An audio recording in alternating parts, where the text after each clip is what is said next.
Hi everyone, welcome to the Inspired Knitting Podcast. I am your host Bobby and I'm coming to you just outside of Toronto, Ontario. I would like to welcome back all of my current subscribers and I would like to welcome any new subscribers that we have. So welcome. The podcast, Inspired Knitting Podcast, will be a new show on our channel. It will run every 2 weeks. And it's going to be a showcase of works in progress, finished objects, and we'll have 2 new segments to our channel, and that will be spinning and hand dyeing. So, yeah, I'm excited about this. So let's get started. I will start off with works in progress. The first thing I have been working on has been in progress for about 2 weeks now. It's kind of been being put on the back burner, but I'm really enjoying knitting it when I do. This is the Zuzu's Petals cowl. It's kind of like a shawlette, but it's really a cowl. The pattern is by Karina Spencer. I'm sorry. And you can find this on Ravelry. And basically what it is, it's stockinette, and then it goes into this beautiful lace pattern down here. Now I just started into the lace, but you can kind of see uh, some of the details of it. It's very, very pretty. This yarn that I'm using for it is, there's 2 versions to the cowl. It gets worked flat and then you join it down here just before you start working the lace repeats to join it in the round. And I thought that was really unique. I thought this was a shawl when I first started it, but it actually acts as a cowl. It can be done in 2 different ways. You can do this with worsted weight yarn, which is what I'm doing, or you could work it with sport weight yarn. She gives you gauges for both and the needle sizes that you would need for it. And there's even 2 suggested yarns that she gives as well in their gauges for like a gradient of color. I believe it's Malabrigo Rios, if I'm not mistaken. But the yarn that I'm using for mine is Red Hearts Boutique Midnight, and this is in the tropical colorway. And it's got some pretty blues and purple and emerald greens with the silver flicker through it.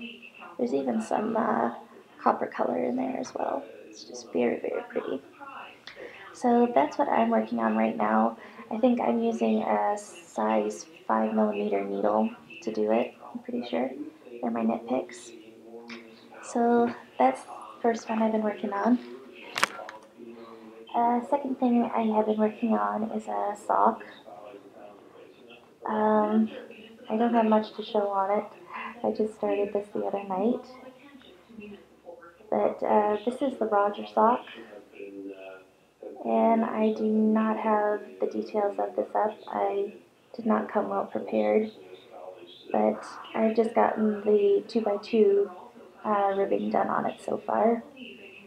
My camera is not quite picking up these colors. Oh, there we go. That's more true. It's charcoal grays. It's got like a wine red in it and a little bit of brown. I did 2x2 rib and I did the first part of the pattern, so there's not much to show, like I said. This is worked on my carbons, Knitter's Pride Carbon DPNs in 2.5mm. And this is the yarn I'm using. This is Socks That Rock. And again, I can't remember the name for it. I don't think I have the tag with me either. But yeah, that's a yarn.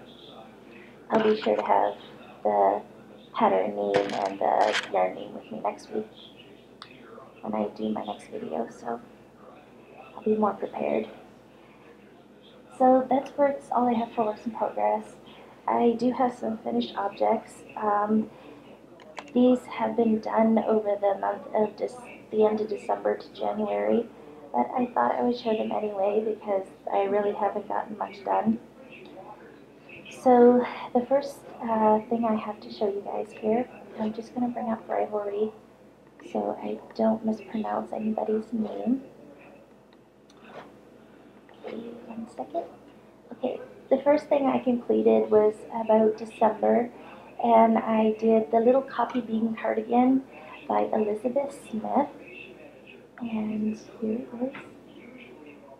And it's just a really sweet raglan increase baby cardigan. It's just stockinette stitch, and I used striping, like did 2 rows of one color and then 2 rows of another. For this project, I used Knit Picks Brava, and this is the sport weight version. And let me see here. The peach color is Seashell, and the teal color is Cornflower. The Brava Sport comes with about 220 yards of yarn in it, and I still had quite a bit of yarn left over from both of my skeins, so this literally only took not even 2 full skeins of Brava Sport, so I was really surprised by that and really happy. So this is the Little Coffee Bean Cardigan, and then to go with that, I just made a basic little newborn hat to go with it, the little thing on top. And it's done in the same colors and same stitch pattern. This I-cord thing is supposed to have a knot in it, but I misjudged how long I made my I-cord and couldn't do it, so yeah. That's my little set that I made there. The next thing that I made was Christmas gifts for my parents, the ones that I still have. The first one that I have is a pair of socks that I made for my dad. These are the Simple Skype socks by Andrea Ku, that's Ku. And I knit these in Blue Moon Fiber Art Socks at Rock again. This is their medium weight. And I knit it up in the Rare Gem Mill Ends colorway. So here they are. Very, very simple 4-row repeat or 2-row repeat. Can't remember. It's really simple though. It's got the 2x2 rib. I did the repeat just on the leg part though. I did not continue it on the foot. So I just did plain knit stitches for stockinette stitches for the foot, and I did the slip rib heel flap. So these are my dad's socks that I made. They're a little too big for my sock blockers, but they're the only ones I got. So there they are. So these were a lot of fun to make. And because it's done with medium weight, it didn't take that long at all. So just a moment. Gotta take those off. Next thing I had to show you is another pair of socks. These ones I knit for my mom. These ones I made the pattern up myself. I wanted something that was kind of simple because the yarn works up in kind of a self-striping effect, and I really didn't want to take away from that. So the yarn that I used, 1 second, is the Madeline Tosh 80-10-10 fingering. So it's 80% merino, 10% nylon, and 10% cashmere. And this colorway is in the Holly Days colorway, which was one of their Christmas limited edition colors. So here it is. And I absolutely love these colors. It's like pinks and purple and green and a beautiful red, which is really turning out hot pink, but that's okay. So yeah, this is how they turned out. I really, really love them. The pattern that I used is really simple. I just did think it was 1x1 twisted rib for the cuff. I did it for about 2 inches. And then the pattern here is just 4x4 twisted ribs. So I started off with 4 regular knit stitches, and then I did knit one in the back loop, purl one, knit one in the back loop, and purl one. So it created this really pretty effect, and I love it. So I just continued that down the foot, but then did the bottom of the foot in just plain stockinette stitch. And again, I worked the slip rib heel. So those are my moms. Both my mom and dad have been wearing these socks religiously, so they're not as vibrant as they once were, but they've been wearing them, enjoying them, that's what matters. So that's all I have for my knitted items. Next segment I'll go into is spinning. I don't have much of it. I swore up and down that I would never become a spinner or a hand dyer. Both of these things intimidated me very much. I didn't think that I had the patience to ever spin, and I thought that I was too clumsy and impatient to dye. But it turns out, like always, these are the two things that I've been enjoying the most this last month, and it's all I've been really wanting to do. So I had invested in Vesper. It's by Heavenly Handmade. It's a spinning e-spinner. So it's just a really cool little spinning wheel thing. It sits on the kitchen table here, and for most of you know, I'm in a wheelchair, so I can't use a traditional spinning wheel with the pedals, because I don't think I could get my feet to go up on it and treadle it. I do have power in my feet where I could push a sewing machine pedal, but you only need one foot for that, and I use my other foot to hoist under my opposite foot that I'm using on the pedal to help me get a little bit of height going to push down. So anyways, I can't get out to a spinning guild or anything to try out a spinning wheel to see if I could do it, so I just decided to go for an e-spinner. And it's really cool. It's only got one speed, but it does give you this pedal, which is pretty much just a sewing machine pedal to control, to stop it, start it, or go fast or go slower. Really enjoy it. So here is the first thing that I spun up. This is 100% Pavilion Highland wool by Knit Picks, and this is in their Sapphire colorway. So this is what I managed to spin it out to. I've been staying pretty consistent with this pretty much through. I do have some thin areas that are much, much thinner than this. I've been pre-drafting my fiber first. I've been watching videos and people will draft as they spin. That's incredible talent, people. That's amazing. I cannot do that. If I do, I make a complete mess. So I rip my fibers, or I gently tear them apart, and then I pre-draft them before I do it. And I feel that's the best way that works for me so far. It keeps me more consistent. So that's what I did there. To go with that, I'm thinking of doing this one here. This is also Knit Picks Pavilion Wool roving, and this one is in the Amherst Heather colorway. So I'm thinking of doing this up as well on another bobbin. These are 3.79 ounces each. This here is one of these. So I'm thinking of making a 2-ply out of them and possibly trying a Navajo ply. So that's my spinning. I haven't touched it the last couple of days, so maybe next week I'll have something else for you guys. pertaining to that.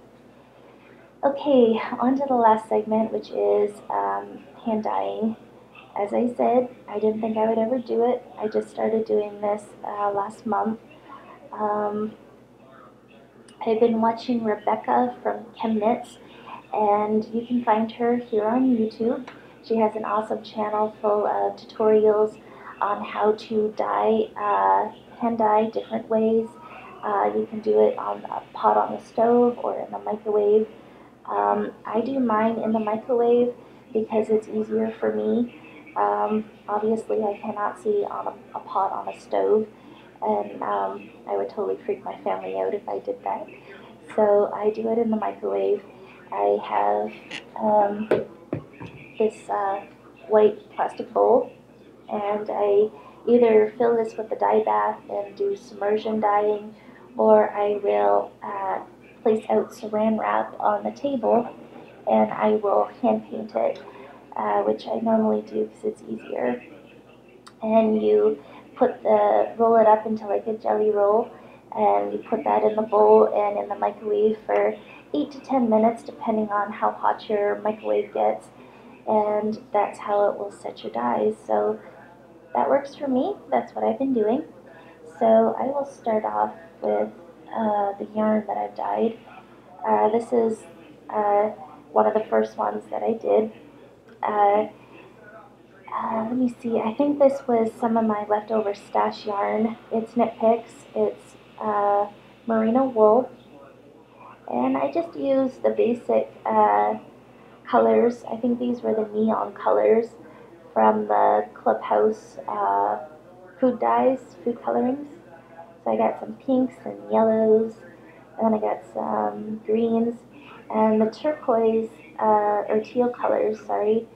Um, I think they made a gradient when two colors mixed. So this was just a little test scheme that I started out with, which is pretty. The next one I did was this one. This is also Knit Picks, but they're fingering merino base. They're soft yarn. And for this one, I just laid it out and dyed maybe 5 inches of segments across it. And I did yellow, I did a really bright orange, I did this medium blue here, which I wanted to be navy, but it didn't quite get that dark. And then I got this beautiful brown here, and I got a lighter version of it here. And these were all done using food colorings, just mixing them up and playing with them. The next one that I did is also more sock yarn. This one I tried the space dyeing method, and I got this result from it. There is quite a bit of white in it, but I don't mind it. I think it looks okay. It reminds me of a summer garden, a spring garden. It's bright and cheerful. For the space dyeing method, I just put it in my bowl with some water and vinegar. The vinegar is white vinegar, and you need to use that to set the dyes into the wool. That's the citric acid. And then you just plop in your colors of dye, and it will slowly expand the dye out and create this gradient effect. So that's mainly where all these colors come in. The bottom part of my yarn did not get dyed, so that's all the white that we see here. But it still turned out pretty cool. I don't think I'm going to over dye this. I think I'll just cake it up and start knitting with it to see how it turns out. But to space dye, I've seen people use syringes to get it deep down into it to get the dye in. I think that's what I need to get next to try. But I still like it. It turned out pretty cool. Got a couple more here. These are rovings though. I enjoy dyeing rovings a lot more than I do the yarn, I find. This was the first one I did. All of these rovings, or half of these rovings, are superwash merino wool and nylon. Some of them are from Knit Picks, some of them are from the Fiber Garden here in Jordan, Ontario. So this one I did with food colorings again. These were just the basic food colorings.